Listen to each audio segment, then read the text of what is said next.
அனைவருக்கும் வணக்கம். இந்த பதிவில் என்னுடைய 2வது காளான் அறுவடை தான் போட்டிருக்கிறேன். அது கூடவே பயனுள்ள 2 தகவல் சொல்லலான்னு நான் இந்த வீடியோ போஸ்ட் பண்ணியிருக்கிறேன்.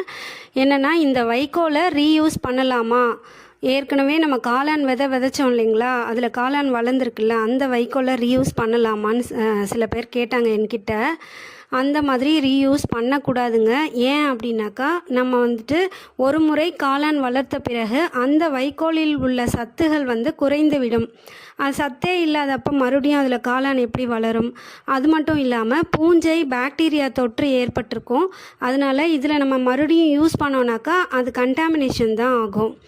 பயன்படுத்திய வைக்கோலை கம்போஸ்ட்டு, தோட்ட உரமாக பயன்படுத்தலாம். மாடி தோட்டத்துக்கு ரொம்பவே நல்லதுங்க. இந்த வைக்கோலை நம்ம தூக்கி குப்பையில் போட வேண்டாம். மாடி தோட்டத்துக்கோ இல்லை தரை தோட்டத்துக்கோ கம்போஸ்டாக பயன்படுத்திக்கலாம்.